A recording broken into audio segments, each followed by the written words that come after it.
안녕하세요. 김태훈의 현명한 투자자 방송 시작하겠습니다. 본 영상에서 다루는 내용은 투자 권유가 아니며 각 개인의 투자 판단에 대한 책임을 지지 않습니다.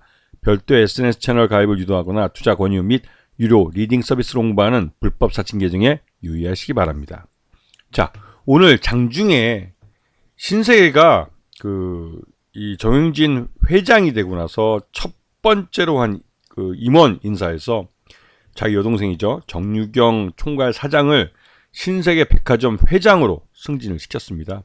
이 의미는 이마트 쪽을 담당하고 있는 정영진 회장 쪽과 또 여동생인 정유경 회장, 신세계 회장이 책임지고 있는 이 백화점 쪽, 이쪽이 서로 계열 분리를 한다는 것을 분명히 한 것입니다.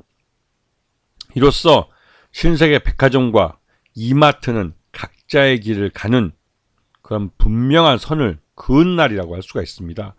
이제 정영진 회장은 이마트 쪽을 중심으로 한 그룹의 회장이 됐고, 신세계 백화점은 이 정유경 회장을 중심으로 하는 백화점 그룹으로 분리해서 이제 각자의 길을 가게 될 것 같습니다. 지금 보시게 되면 신세계 그룹은 크게 이마트 쪽과 신세계 쪽이 있습니다. 신세계라고 하는 건 역시 백화점 쪽이죠. 그래서 이 양쪽이 결국은 계열 분리를 통해서 각자의 길을 가게 될 것 같은데요. 이 둘 사이에 지금 유일하게 남은 건 이제 SSG.com 이쪽 지분만 이 신세계가 일부 갖고 있습니다. 그래서 이 지분도 장기적으로는 이마트가 이 신세계가 보유하고 있는 SSG.com의 지분을 사오지 않을까. 그렇게 하면 양쪽 간의 지분으로 엮이는 것은 이제 없습니다.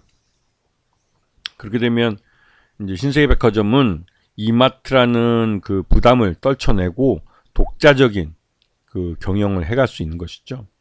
이렇게 둘이 계열 분리가 되면 지금 현재 상황으로서는 신세계 백화점이 가장 큰 이점이 있습니다. 왜냐하면 이마트는 신세계 건설이라는 지금 대규모 부실을 안고 있는 부실 기업을 지금 갖고 있기 때문에 오히려 여기서부터 신세계 백화점 쪽은 신세계 건설의 부실로부터 이제 발을 빼게 된 것이죠. 완전히 발을 빼게 된 것이기 때문에 신세계로서는 독자적으로 자기가 경영만 열심히 해가면 이제 뭐 신세계 건설이나 이런 부실에 또 그리고 이 지마켓이나 이런 것들 인수할 때 들어갔던 대규모 부채에 대한 부담을 이제 덜어낼 수가 있게 되는 것이죠.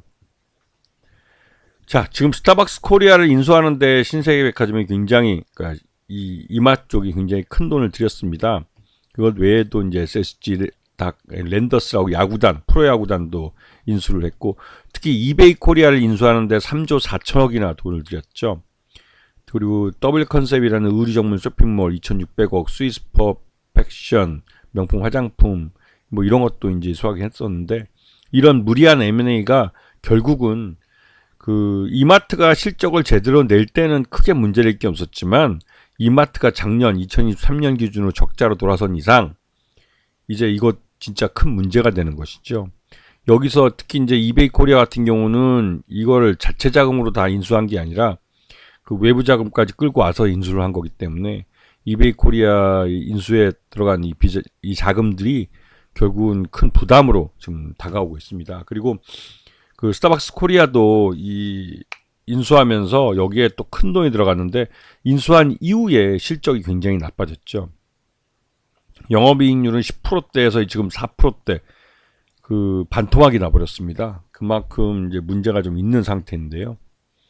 여기다가 정영진 신세계 회장은 이제 신세계 이마트 회장이라고 하겠습니다. 이젠 이마트 회장은 예전에도 SNS에 여러 가지 설화를 겪었던 분이시죠. 그때 이제 이 멸콩 이 논란 갖고 그때 결국은 이게 이제 이마트 불매 운동까지 발생해서 결국은 이 조영진 회장이 자기 SNS에 사과도 했습니다.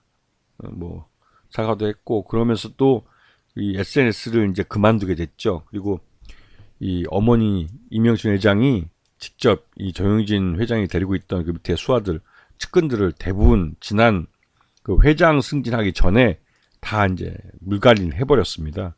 그렇게 하고 나서 이제 신세계 그룹의 회장 자리를 물려준 것이죠. 그만큼 이 정영진 회장은 지금까지 하는 사업에서 별로 경영 능력을 인정받지 못했습니다. 지금 사업을 벌려놨다가 철수한 게 한두 가지가 아닌데요. 가장 최근에는 제주 소주도 결국은 청산을 했고, 하지만 이제 회장이 되고 나서 요번에 또 2023년 말인가요? 그때 이제 증류식 소주를 다시 하겠다고 이제 얘기를 해서, 이제 부잣집 도련님의 이 말 그대로 이제 그 돈이 많으니까 이것저것 막 해보는 건데, 그러다 보면 그때마다 손실이 몇백억에서 몇천억씩 발생을 하는데, 웬만큼 해야죠. 좀 걱정되는 게 사실이죠. 네. 그리고 정영진 회장이 된 이후에, 정영진 회장 이후의 행보를 보시게 되면 신세계건설 대표이사를 적격 경질했습니다. 왜냐면 워낙 이 신세계건설이 부실이 거의 조 단위까지 발생을 하면서 그룹 전체에 큰 부담을 줬기 때문에 이에 대해서 뭔가 액션을 취해야 되는 그런 문제가 있었죠. 그리고 얼마 전에 있었지만 SSD.com 이쪽에 1조 원대 풋옵션, 이것도 문제를 뭐 합의를 통해서 해결했다고 그러지만 실질적으로는 뭐 해결했다기보다는 잠시 시간을 번 정도죠. 그만큼 지금 이마트가 작년 2023년 적자를 기록하기도 하면서 이러한 계열사들의 문제들이 점점 더 커지고 있는 상황입니다. 근데 요번에 이제 스무디킹도 이제 정리를 하고, 물론 스무디킹은 얼마 자그마한 회사이기 때문에 그 신세계 그룹이나 여기 전체적으로 큰 부담은 없지만, 그래도 이제 잘 나가는 사업보다는 지금 부실 때문에 이제 결국은 포기하는 사업들이 많아진다는 건 그게 좋은 일은 아니죠. 자, 아까도 말씀드렸지만 이 신세계 건설 문제는, 건설의 부실 문제는 단순히 이게 뭐 큰 문제면 이제 태영건설 이게 자빠져 버렸고, 그 다음 얘기 나오던 게 이제 코오롱 글로벌이나 동부건설이었었는데 신세계 건설이 먼저 문제가 많이 불거졌죠. 그래도 그나마 모기업인 신세계백화점과 이마트가 신용이 있기 때문에 어떻게든 돈을 끌고 와서 신세계건설의 부실을 돈으로 좀 막고 있는 상황이긴 합니다. 그리고 이제 이 분리가 되는 신세계백화점 쪽, 이쪽은 그래도 여동생이 경영을 잘 했습니다. 요번 2분기 때는 경기 침체 속에서도 매출 외형도 크게 늘어나고, 영업 이익률은 많이 떨어졌지만 나름대로 그래도 매출 외형을 많이 키우면서 성장에 관한 가능성을 좀 보여주기도 했죠. 거기에 비해서 이마트는 지금 계속 별로 안 좋은 상황입니다. 이제 실적도 그렇고 이 영업 적자를 계속 보고 있기 때문에, 이러한 문제 때문에 좀 시장에서는 이마트 그룹에 대해서 좀 우려 섞인 이 눈빛과 말들이 많이 나오고 있는 상황이 있죠. 자, 신세계백화점 보면 지금 지난 한 2, 3년 동안 계속 주가가 흘러내린 걸 볼 수가 있습니다. 그게 그도 그럴 게 말 그대로 이제 신세계는 유통회사이기 때문에 경기 침체가 오면 이 소비가 둔화되기 때문에 전체적으로 실적이 나빠질 수밖에 없습니다. 그런 부분들이 주가에 고스란히 반영이 되고 있고, 특히나 이제 정영진 회장이 되면서 그룹 내에 이제 이 미래에 대한 불확실성, 이런 부분 때문에도 신세계 백화점 쪽도 계속 주가가 흘러내린 측면이 있죠. 이마트 같은 경우는 작년에 확실히 적자를 내면서 주가가 이제 큰 폭으로 많이 빠졌는데요. 그 여파가 지금까지 계속 이어지고 있는데, 지난 6월 27일 날 54,800원 최저점을 찍고 나서 지금은 그래도 좀 뭐랄까요, 박스권에서 좀 횡보한다고 그럴까요? 그런 흐름을 보이고 있습니다. 이게 좀처럼 이 경기 침체 속에서 소비도 늘지 않고 또 그러기 때문에 더더욱 그런데요. 그러다 보니 이제 이번 기회에 계열 분리가 되면 이마트의 부실이 더 눈에 띌 수밖에 없고, 신세계는 떨어져 나가면 그만큼 신세계라는 안전판이 사라져 버리기 때문에 이마트의 주가에 대해서 더 우려하는 목소리들이 나옵니다.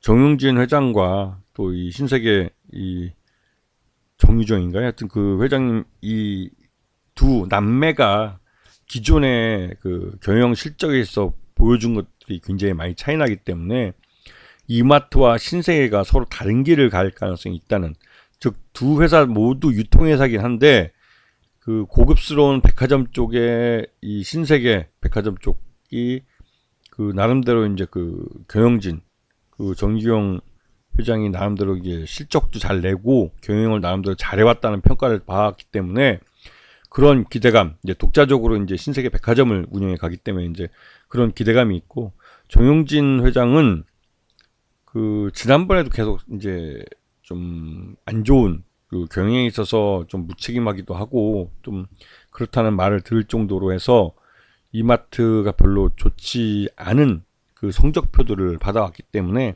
그런 부담 때문에도 신세계 백화점이 계열 분리되어 갔을 때 과연 그런 방패막이가 사라지면 이마트의 주가가 지금 현재 뭐 부동산 자산 가치보다도 못한다는 말을 듣고 있는데요. 과연 지금 현재를 유지할 수 있을까라는 우려도 나오긴 합니다. 이게 이제 주식 투자에 있어서 그 CEO의 경영 능력이 그 마지막에는 가장 중요한 그 투자 가치가 되기 때문에 향후 이마트와 신세계에 대해서 외국인 투자가들이 어떤 대응을 하는지 이 부분을 좀 주의 깊게 살펴볼 필요가 있어 보입니다. 아시겠죠? 자, 오늘 방송 여기서 마치겠습니다. 감사합니다.